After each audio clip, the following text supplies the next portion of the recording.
You're listening to I'm Telling You. You're listening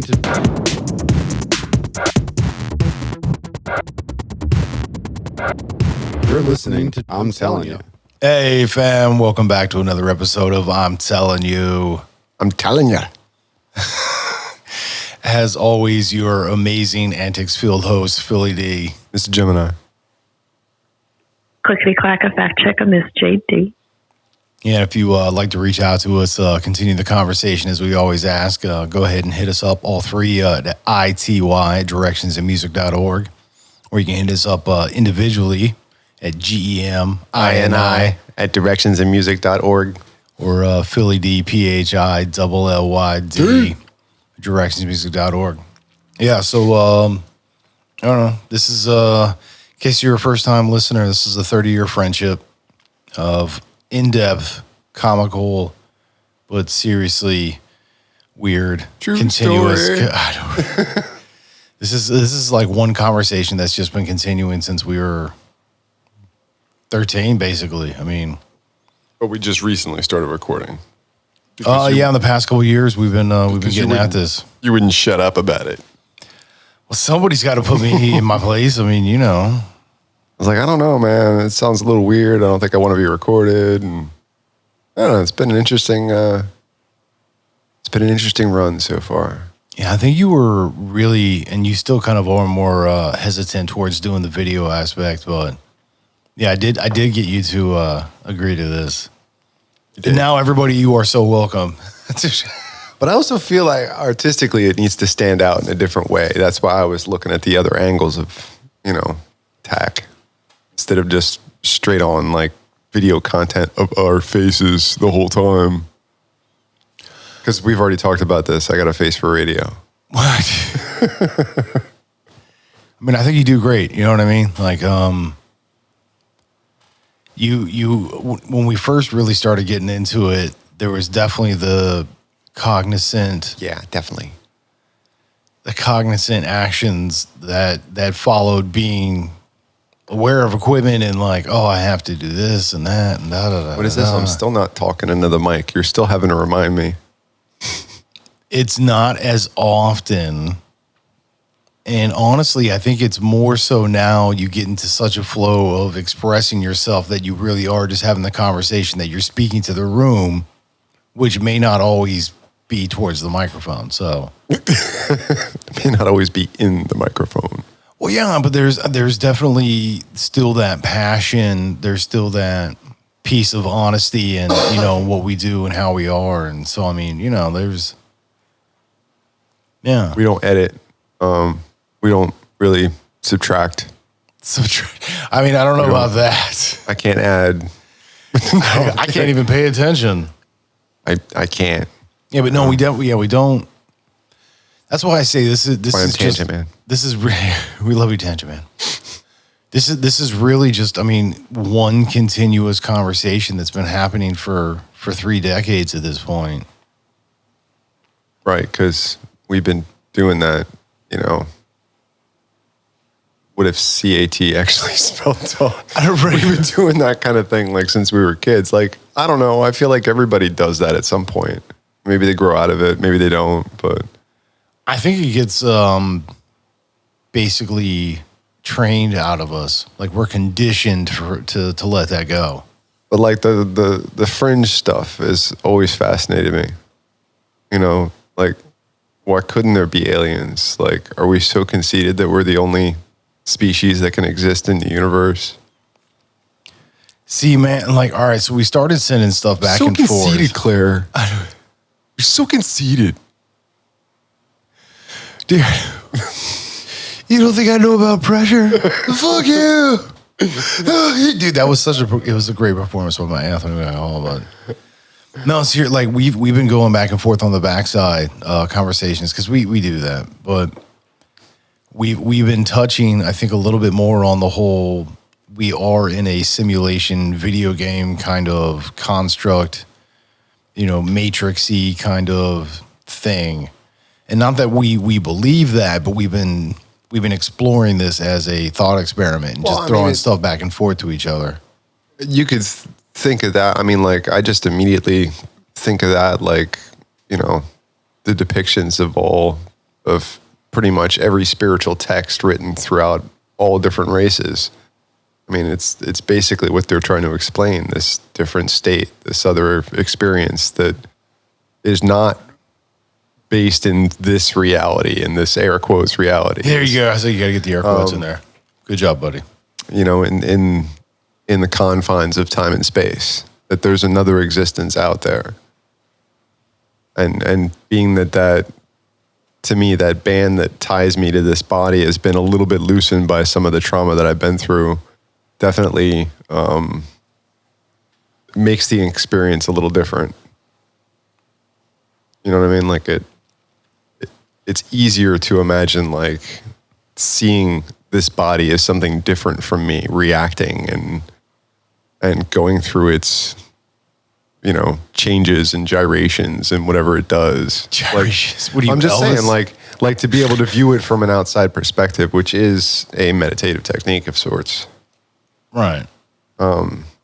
Like a mindfulness type of thing. So The transcendental or something, where you're almost removing yourself from this realm, as you were saying, air quotes. like to be able to stand back and view the situation more as if, like, not, hey, I'm pissed off, but like, wow, look at that. That really pissed me off. Why?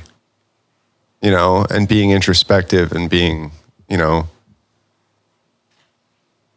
I don't know. Maybe it's just something that comes with age. Who knows? Those weird things. I But love how you're like, you know what? And then you're like, you know what? I don't know. That's a good story. I don't know. It tends to make me a little bit more introspective sometimes. That What does? just being able to view what's going on with my life as if it's a movie.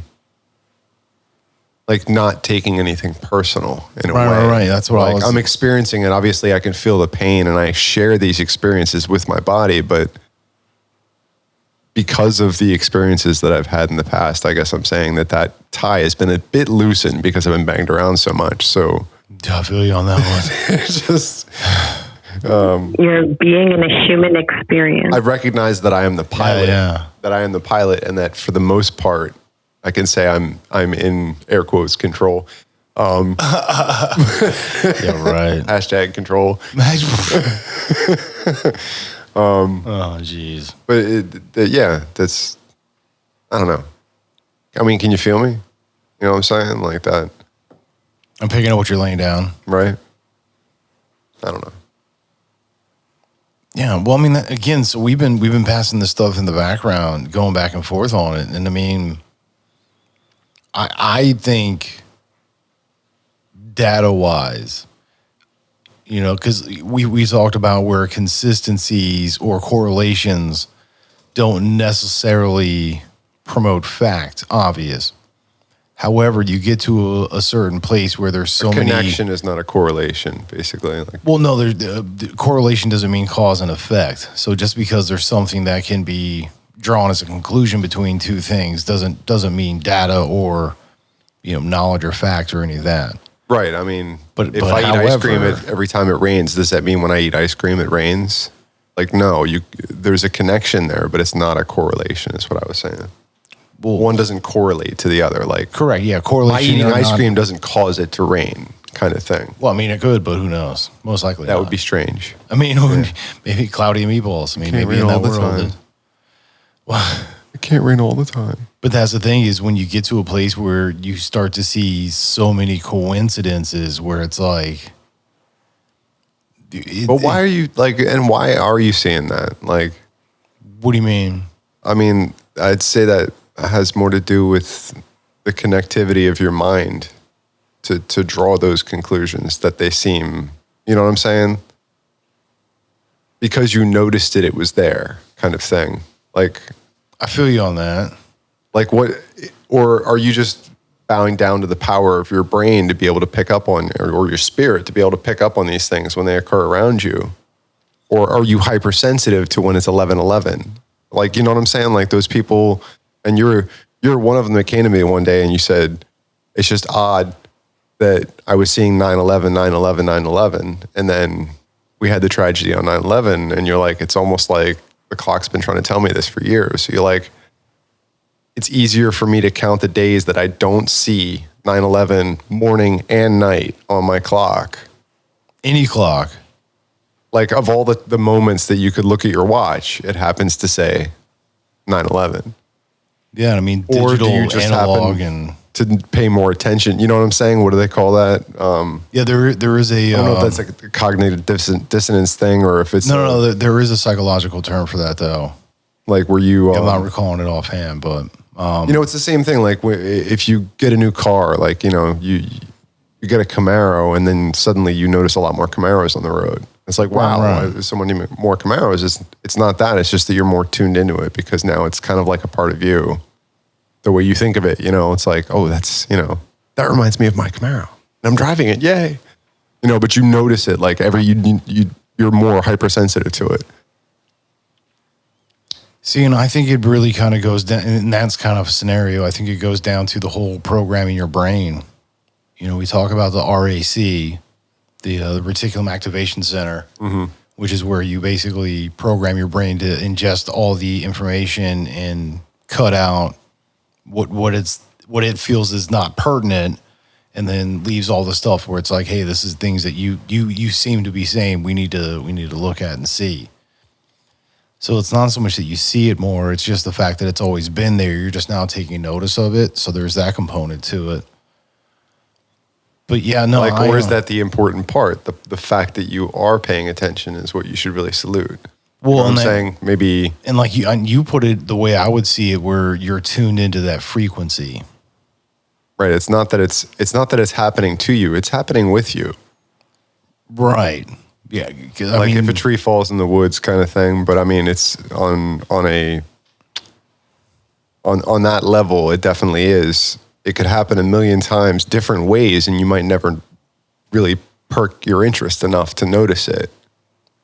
But Right. because it happened a certain way, like because when you looked at the clock and it was 9:08, maybe your brain just started ticking down the minutes until it became 9:11, and it knew to look at the clock again then. Who knows? Psychologically, you'd never know. But there's something about that hypersensitivity around that number for some reason. Like what drew you to that number? Or was it complete coincidence every time, the numerous times that you'd see that? Like, I don't know. But you were saying something else about notice. What was it? Notice what you're thinking when you see it. You were saying something about that. Like, think about what it is that you were thinking about right before you saw that number.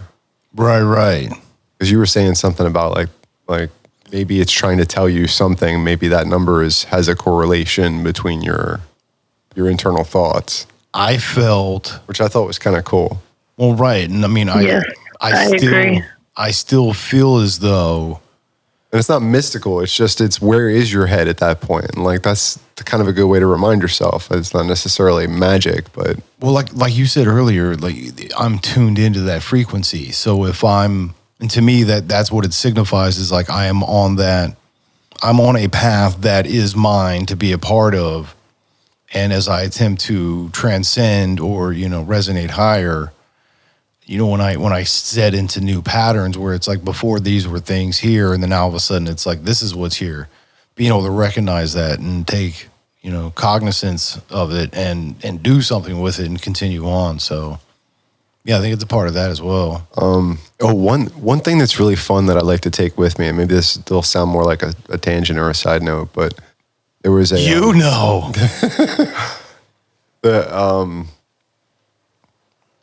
I think it was something I learned from reading a book. What was it? The Celestine Prophecy.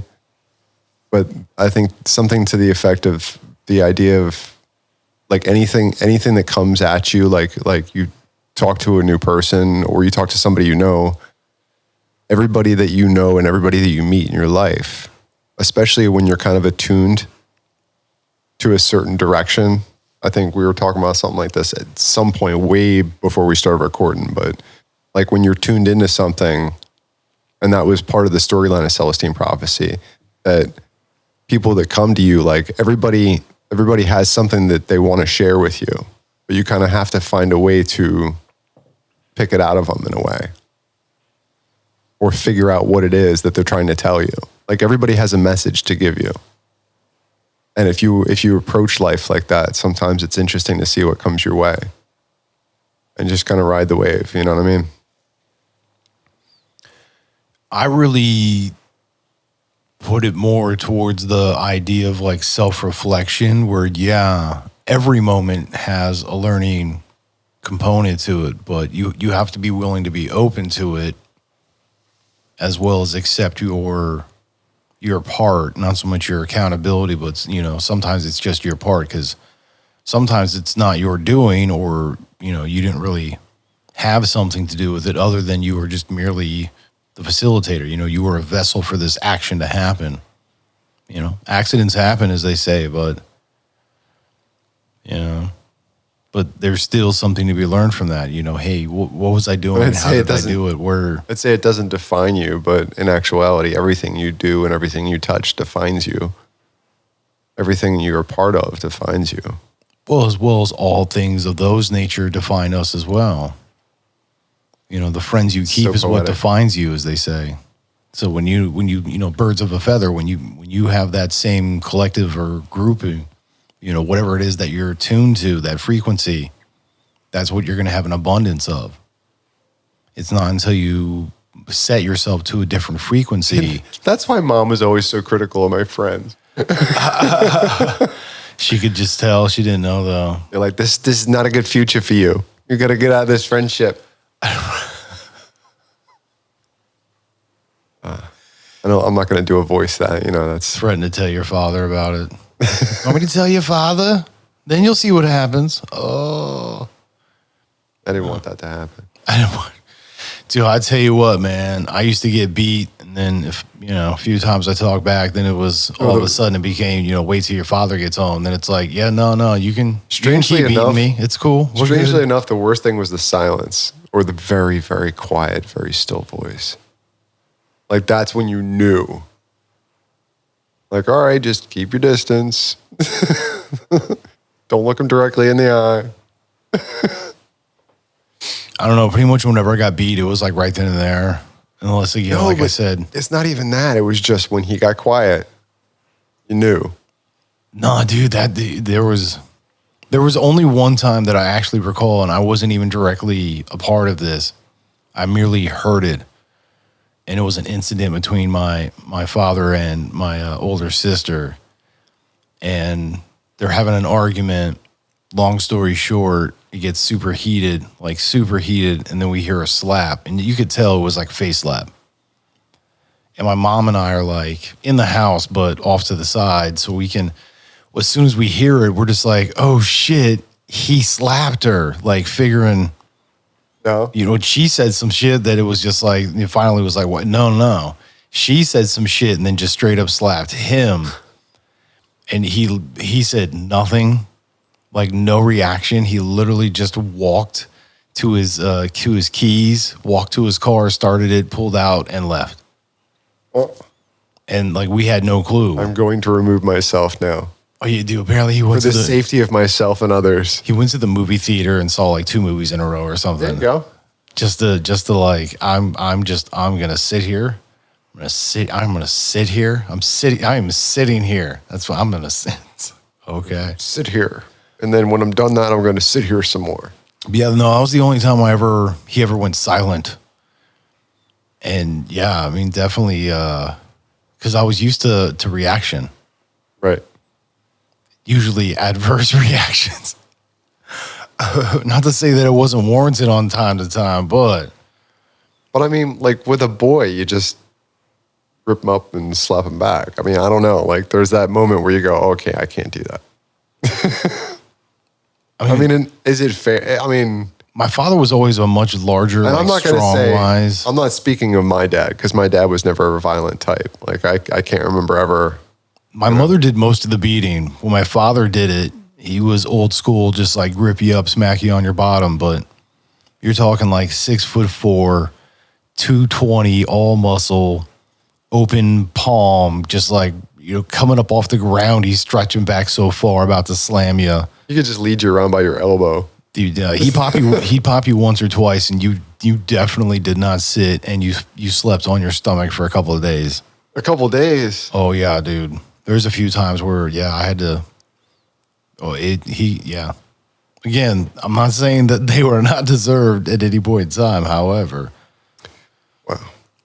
I mean, you were talking about earlier about, having gone through some stuff. It's like, dude, when you felt some, physical pain over and over again, your body reacts completely different. It's desensitized at that point. And Well, no. What I'm talking about is more like, I mean, that's adrenaline rush, but that's not necessarily life threatening.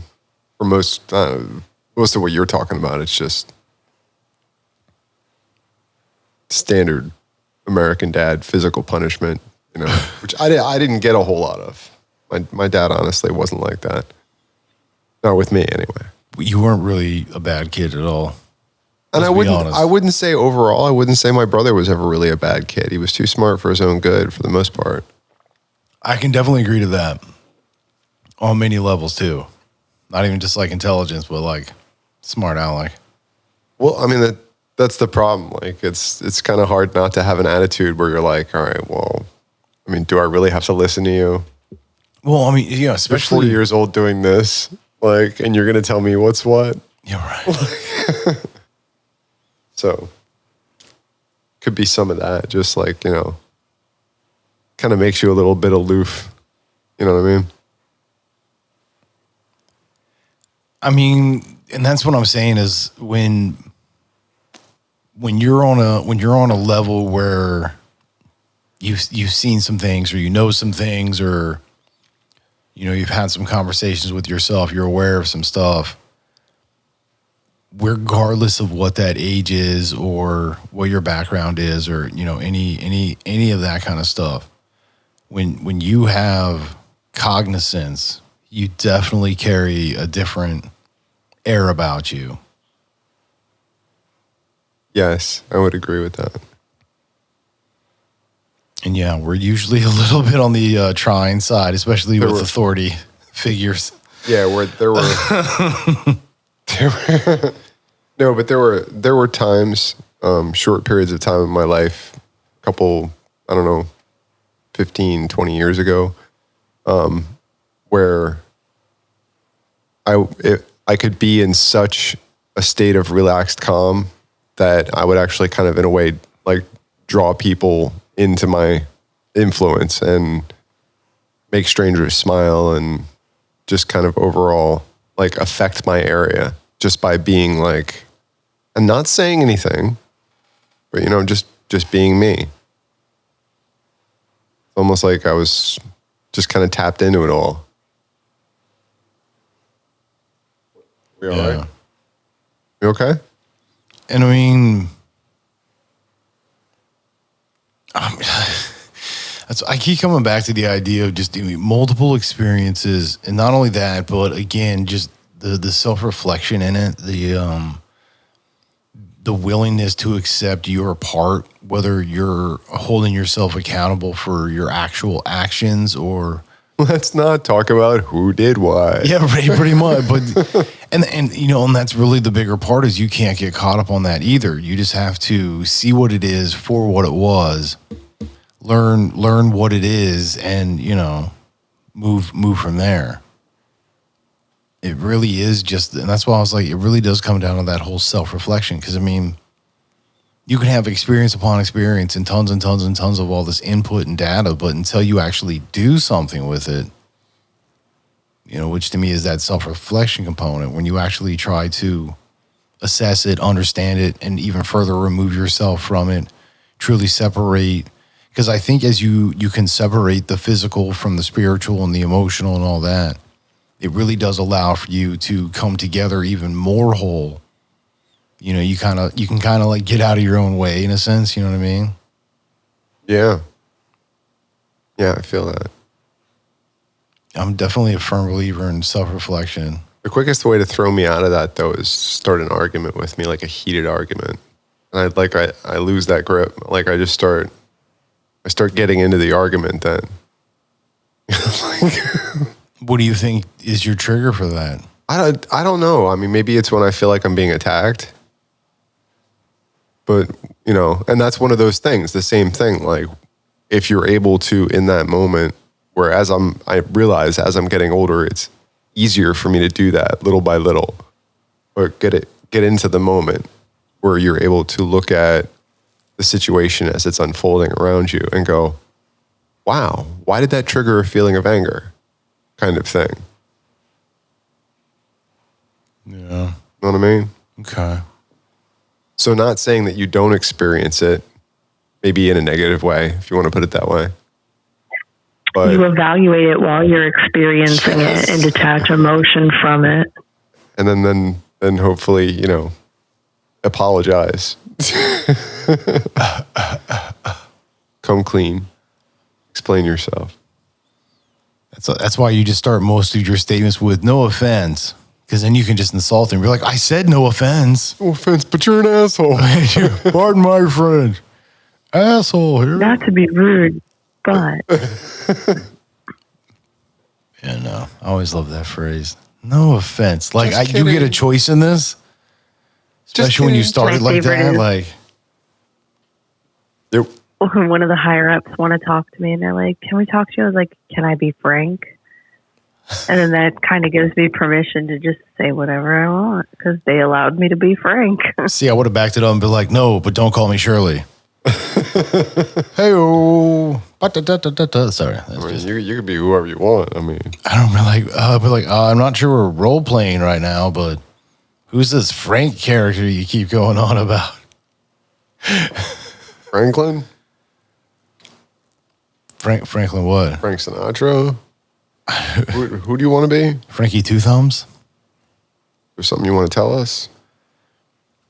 Blink, You know them? blink twice if you're being held captive. Knock twice if there's a robot in the room. If there's a robot in the room.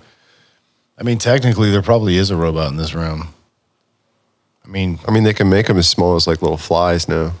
well, I mean, if you want to say it like we're robots, Well, that's another way to say it. so I'm just saying, possible Organic robots. organic. We are We're organic, man. We're from the earth. It's not your beach. You don't own the beach. It's God's beach. You weren't brought into this world, man. You were brought out of it. I mean, that's one way to look at it. That's an Alan Watts. I always like that one. Is it? Dude, could you Playing a stop game with playing? the cord over. Can you stop playing with your Well, cable in front of me? It's hanging. It's dangling right in front of me. I Yeah, want it nobody likes a bragger, bro. back there. Doesn't give you carte blanche to just start playing with your cable in front of me and slinging it It around. doesn't give you things. carte blanche to use French. It's you. You know what your French call laissez go? It's I'm not going to write you a blank check. dude. It just made me think of Super Troopers too, when they just going back and forth with like French phrases. They're just getting like more and more absurd with their tone about it. Maybe some French fries. No, where he's like French chicken toast. cordon bleu. Yeah, he's like, what like the freaking croquettes and all that shit. You know, you got to watch it again. You can't quote it.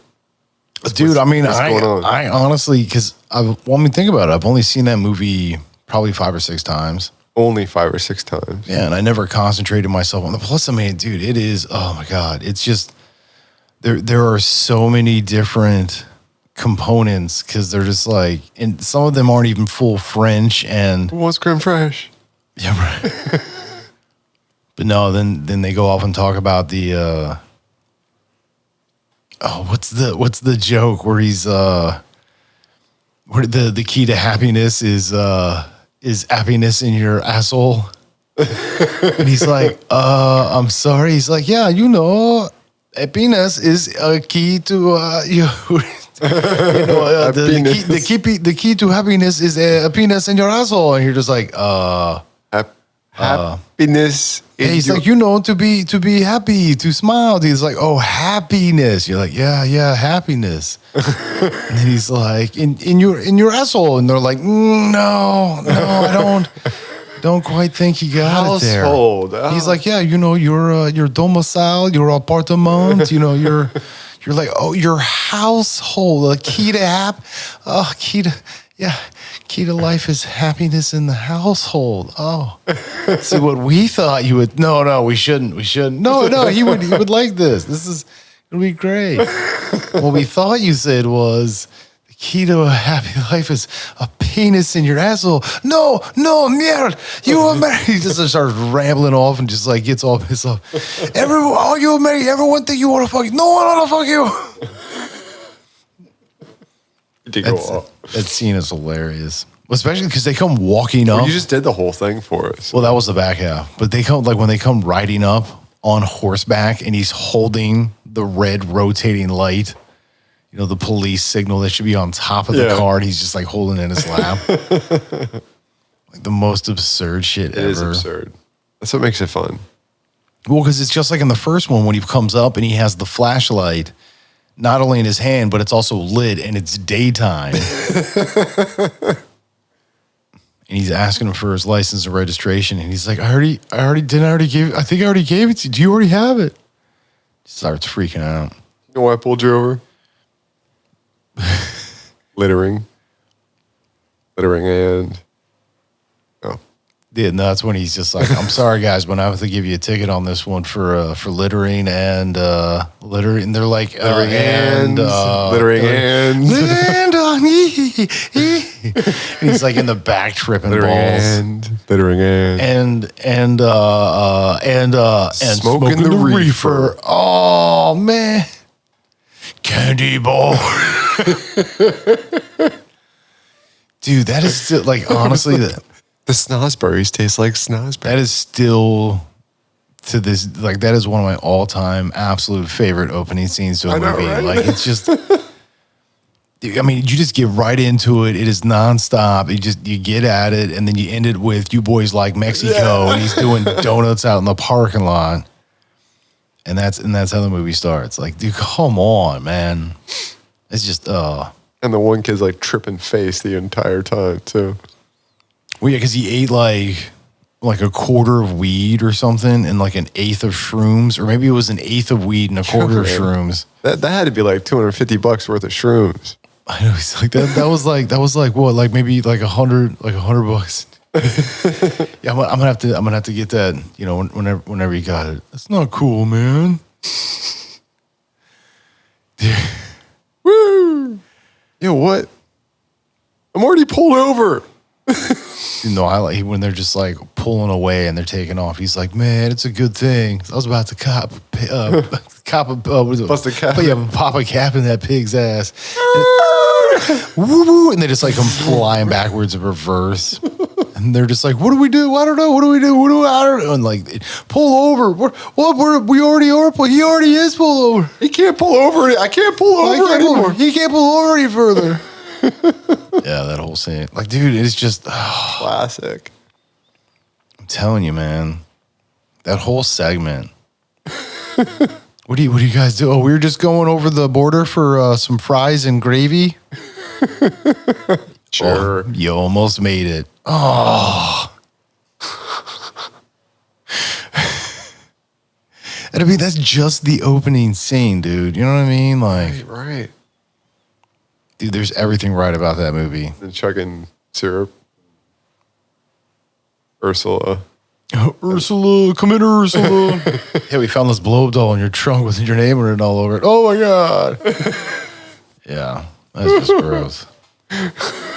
Dude, open bar. Oh my God. That's what I'm saying. Like the first one was just so outlandish, but well written. You know, they're like the Beastie Boys. They really play well off of one another, and it keeps it going. I mean, that's why the second one just being like a continuation of it, dude. It really is glittering and. I love it. It's like we never left. I mean, it really is. Like this is your home. It's almost like a fourth wall. In a sense, you know what I mean. Like that one's for the fans. I'm telling you, they're gonna love that one. Yeah, man. It would have been good by its own, though. I mean, had another one not come out, it would have been fine. That's what the dude Super Troopers 2 by itself, had it been the only one, would have still. I mean, you would have lost some of the jokes, There would have been a Some few of of them were them. attached to the original. Yeah, repeats or, run on or... Pete and Repeat are in a boat. Pete falls out. Who's left? I don't know. I don't know who's not on the boat. Repeat. Pete and Repeat are on a boat. Pete falls out. Who's left? I don't want to play this game anymore. Okay. Pete and Repeat are on a boat. So a guy walks into this bar, right? Yeah, what did the 5 fingers say to the face? He's got a newt on his shoulder. Slap. See, this is what sucks. See, I can't reach you now. Nope. So we have new studio digs. Gotta I've been throw talking things about at it, and it actually happened. We now have like really nice big table, and it's he is beyond arm's reach away, which means I have to like slink under the table, hopefully far enough, and like shin kick him. Throw your house shoes at me. Dude, no, I'm not throwing my shoes. Shoes. I like my shoes. Listen to this guy in shoes. I don't want you choose shoes in the house. Safety first. That's why I keep them right here. You know what I mean?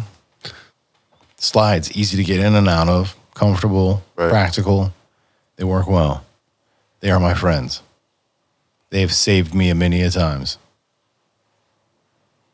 Because when I do walk in the house without shoes on, I do hurt myself because I'm a big dumb boy, basically. Well, you never I'm like and Clifford the dog or something. you never know when you're gonna have to die hard. You know what I mean?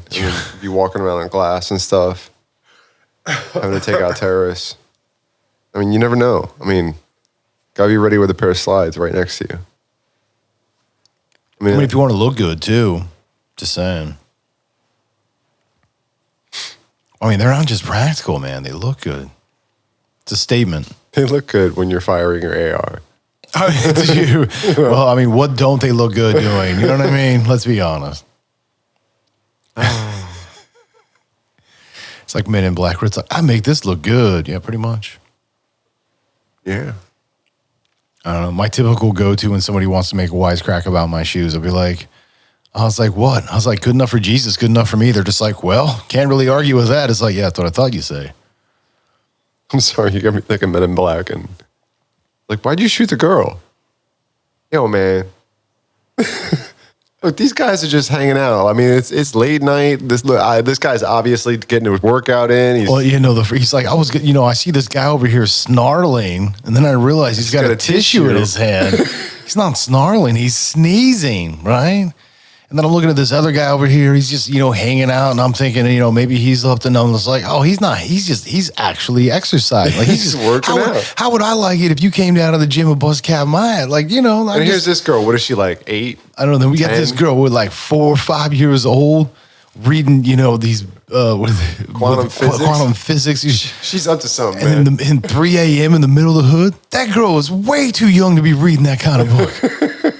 So I figured she up to something. She ain't up to some shit right now. Or am I wrong and I owe her an apology? That was how we got in, isn't it? Yeah, he was like, you come with me. Hey, everybody, we're going to administer the eye test. Just go ahead and look over here at this. Pretty much. Swamp gases. Swamp gas. Can't you come up with something better than swamp gas? Reflecting off the light of Venus with the hell. Could be. You never know. But yeah, they've used that as an excuse before. Dude, the first 2 were like really dope. The third one was like still good, but I felt it was just a little. I don't know. Usually by the third anything, you get very studio based, where it's like, hey, we let you make the first 2. Now we get to tell you how to do this.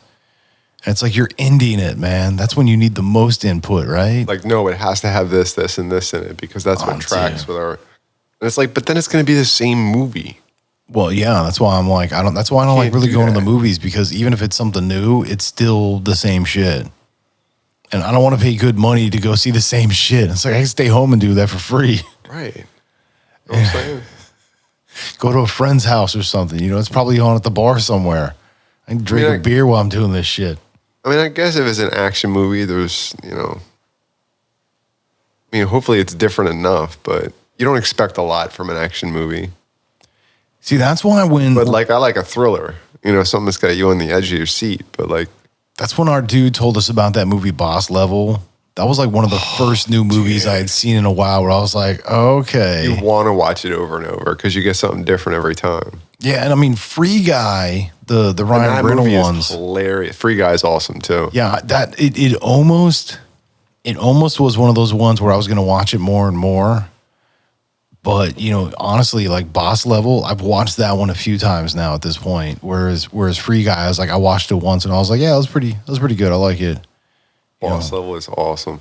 It's just, but it's not only a decent storyline with some intelligence, but the jokes are freaking hilarious. Oh yeah, because you're just seeing them like repeat the same day over and over again. There's some depth to it too, though. Oh like, when you find out like tons of what it is that they're doing and like where the technology came from. Yeah, that's what I was saying. So like intelligence wise, like they're still, you know, it's still logical. So it's not even far fetched, even though it seems like it.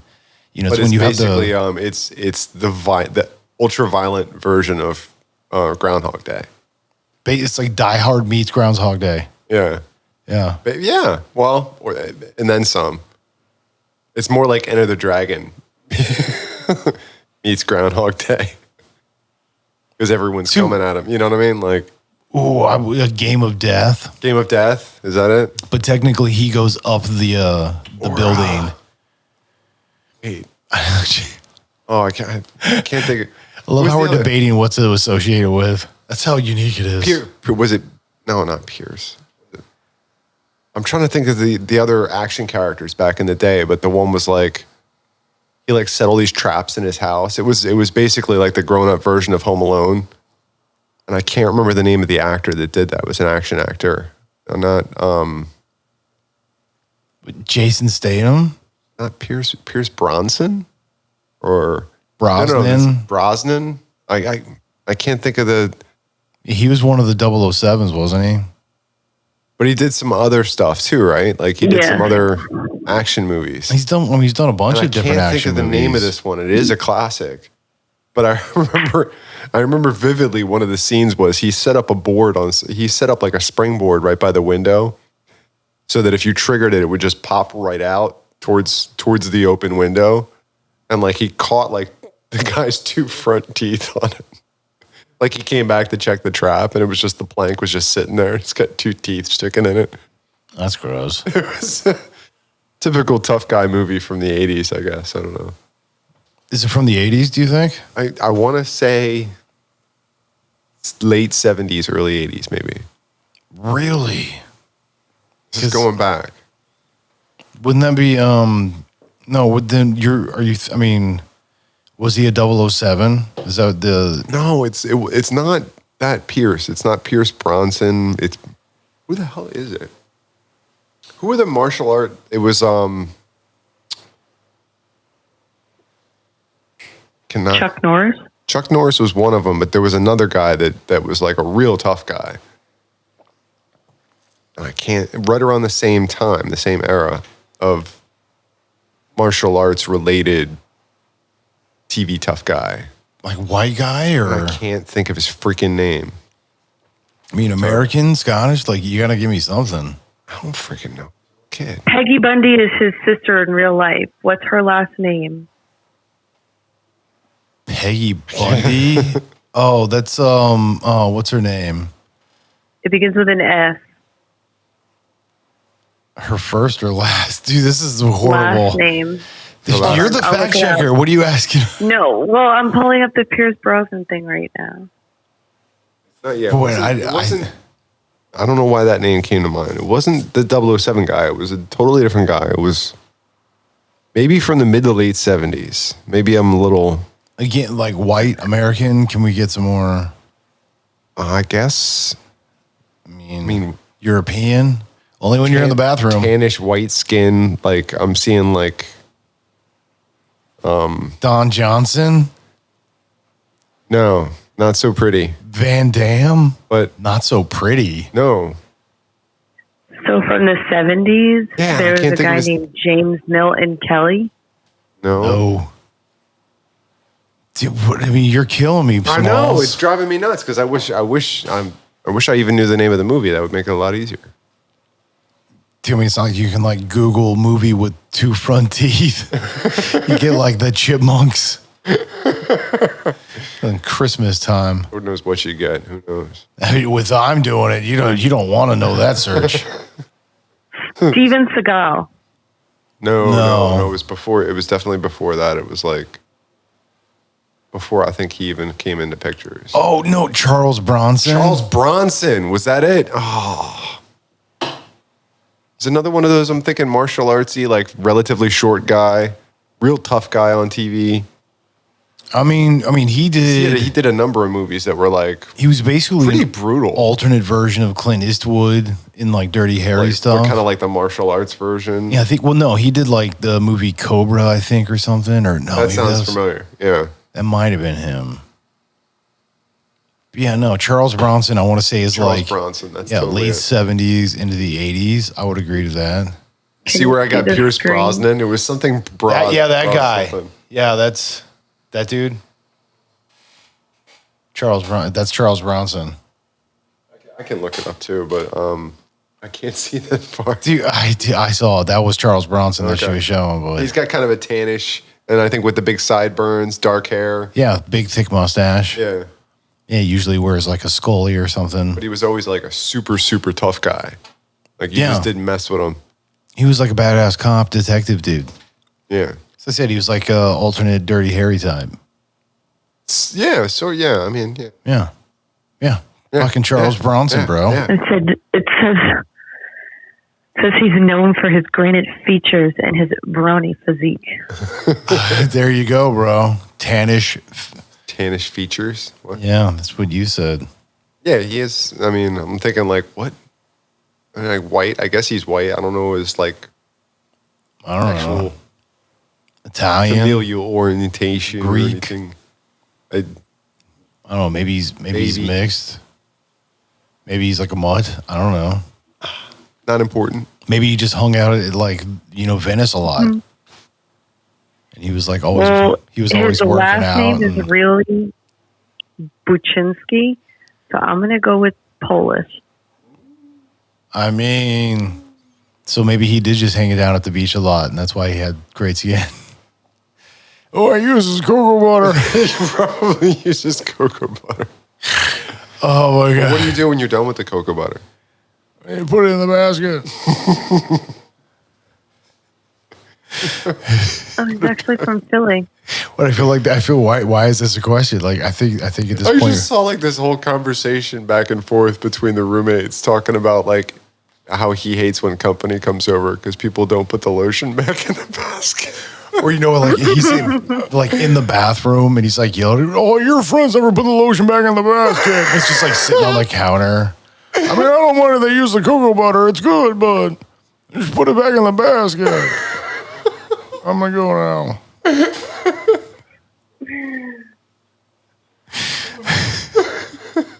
Nobody bothered me for 30 minutes. I'm gonna be vacuuming. Vacuuming. Oh.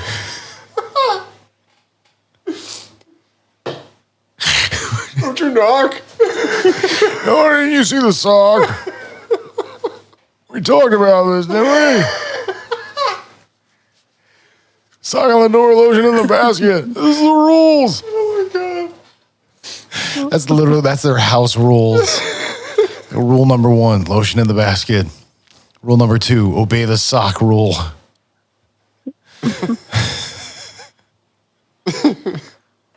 Rule number 3, get your own vacuum. Yeah.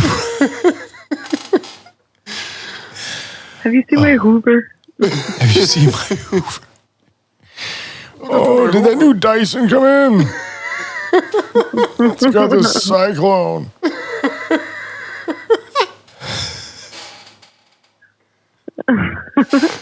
I can't. It's the voice. Yeah, I mean, it really. But it's. I mean, I think it's more than just the voice, but it certainly does set a tone. That's for sure. I'm telling you, we could totally write these scenes out. You know what I mean? But that's what I'm saying. Like, What that's- if- all right, the how about scene this? opens up and like the friends had just left. How about we use alternate scenes from movies that like we know that are like really well known scenes, and the audio we put in there is those guys. So it's them doing the scenes, not us. No, I still rather than be a puppet show. I mean, we can do I both. think that could really work. But that means we'd have to build like little sets for them too, though. Not necessarily. I mean, we can just, use your imagination. Or just a video backdrop, like a fake green screen kind of thing. We got green screen money? Is that what you're saying? We do this for free. We got green screen money. What if you did like this, You could write your own like you were filters. saying with the show and have their voices to it, but what if it was like literally like a Three's Company episode? Wait, I don't even know. So you have a Three's Company episode, but Yeah, you no, I changed do. their word. Yeah, I just 'cause that was- love that how was- we're here. That was our show. It was the English lady. I'm aware. Yeah. Yes, Christian Goose. side I know hug what the and- finger is. It was like this. Oh, I'm sorry. I mean, I'm commenting more on the fact of how we got here again. Because you We gotta do always this. get Puppets back are here. funny, bro. They are. Puppets, bro. Puppets always make me laugh. It's just Doesn't take much. I was just gonna be like, I mean, clowns? No. sure it's the puppets. Are you talking to me? What? You must be talking to me. See anybody else Are around? you talking to me? I don't know what you're saying. Easy it there, should Raging Bull. Sounds like it should be offensive. I mean, if I'm saying it, Are you probably. trying to offend me? No offense. No offense. Here, call me sometime when you don't have some class. Pardon my French. Oh. Yeah. Yeah. Is it what? What? Oh yeah, no, we're getting close. Yeah, We are no, getting it's close. It is very close. That's right. Well, because we either really Forgot to put started. your light on. No, it's you. I Somebody still didn't bring had batteries. It's my job to bring batteries, and I got to put it in my bag when I get home. I'll probably forget. With that attitude, you're probably right. I should write myself a note. You got to remember to write the note. Tie a string around my finger. You got to remember to tie the tire string. No, I mean before I leave, tie a string around my finger. Dude, what? Who's got string in this economy right now? I have an idea. I could It'll just remind you on time. set a time Either put reminder. a note. Well, you put a note in your calendar or text yourself and schedule it to be sent like at a specific date or time, Do that. and then it'll text you. Yeah, it's wonderful. Wunderbar. Yeah, and his phone's like right in front. We're not techno people. No. This is why you can't leave the fact checking to us. I mean, I was 'cause- into techno music, but Who's got glow sticks? I had that phase. There was a phase for a while. Glow sticks, shiny little lights, and Your giant fat bell bottoms dude, And my on the glow Jankos. stick. that you could dance in and not see your feet Not move. see your feet move. Yeah, Like, look, he's just floating. Yes. How does he do that? it's virtual insanity, Dude, that was, I mean, Oh my Jamiroquai is a God. dope band. right? Like, Oh my dude, gosh. that's on the list. Jamiroquai. Oh, yeah, man, of course. I had the CD. Oh, Dude, yeah? so did I. Yeah. Robbie Williams, too. I love a lot of the stuff out of, I mean, I'm a huge fan of just everything before the 2000s because everything after that pretty much just sucks. I say 2011 was like the last good year before everything totally went to. No, I'm pretty sure it was the new Crapola. millennium. They were just like, oh my God, we might all die. We need to do this really well. And then they're like, we live, fuck it. And they just, they suck now. So much stuff by Prince. Y2K, man. Prince was awesome. Do you remember what Prince's backup band is? Like the band that he played with? The Power Generation. No. What? Something. The Revolution. The Revolution. The Revolution? Why'd you say it like that? This is like Game of Horseshoes. Game of Horseshoes. Is a question. Revolution. Oh, The British are coming. The British are coming. No, it's just the Revolution. Revolution. But yeah, no, let's go crazy, Prince and the Revolution. All right. Dearly Let's go beloved, crazy. we are gathered here today. Daily Bellotti. What? That's what they used to say on Preston and Steve. It was one of those misheard quotes, misheard right. song quotes, or Bingo Jet had a light on. Right, exactly. So every time Oh, what was one of the misheard lines on Summer of '69? The person thought that the opening line was, "I had my first sex dream."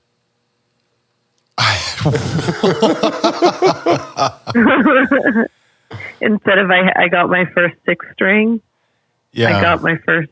Sex dream, First yeah. sex dream. Bought it Bought at it a at five. That doesn't five make and- any sense at that point. He's like, wait, what? What? You can buy them things? What? Maybe he thought it was just a nudie mag. It's nudie Maybe. magazine day. Nudie Magazine Day. Wait, isn't every day Nudie What if he Magazine thinks Day? he got it at like 5 or 9? I think that we're just stretching. I'm trying to. We're just, I'm pretty sure he I bought misheard it and at then the it's, 5 and I don't know. yeah, I don't. Bingo Jet had a light on. I mean, dude, don't carry me too far away. That is for sure. Oh, Like my bingo jets with lights. happens.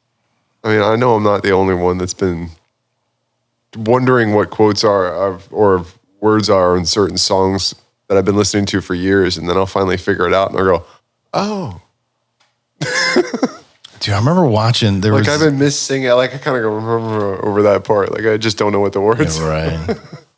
You know, Sounds good. what is it like? Black Crows, where it's like, "Don't turn me heavy down like we candle it out." What you say now, baby? And you're just like, wait, what? I'm pretty sure that's not how that goes at all. No, I know the words. No, you do not. Yeah. Hand me a candle now. What? Yeah, you don't know that part. You're like, what? Is this a vigil? What is happening?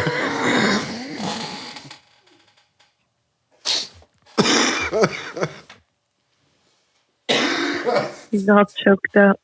I know. That's how funny I am. Oh, gee. Oh. Oh, it's definitely that time. Yeah, please keep that to yourself. Sorry, Literally. excuse me. Vampire. What? Cough into your... You got a vampire, remember? You got to cough into your cape. Now I know what you're saying. Sorry. Yeah, is I that got the we, visual. You know, the vampire. yeah, you got to do the count. The Count What's the Dracula. other thing the kids do? I don't know what that is. Oh, Or you're the like, Daniel. when you're or the- stunting or whatever. Daniel? Well, it's like when you're like, recognize. It's like owning somebody, right? Is that what that shit is? I don't know. I so love raving. I don't know. The kids do it. It's like flossing or something like that. Floss it. Yeah, I don't know what these newfangled kids and their dances and hashtaggings. It's a dance where your feet don't move. It's like a dance for white people. This right here. This is your house. Stay right here. Stay right here. Well, luckily the antics are now over, and you can now click over to write us an email because we would love that. Hit all three of us up so you can include Miss JD over here. ITY Send directions us at your favorite music.org. quote. Yeah, give us some movie quotes. Give us whatever. Tell us awesome, funny dad jokes. We don't really care. Start a philosophical conversation, but So a guy walks into a bar. no more minutes. But yeah, this is I'm telling you with your host Philly D. Mr. Gemini. Cookie clack a fact check of SJD. Yeah, and as always, fam, be good to yourself, be good to everyone else. Much love. Bears. Peace. Peace.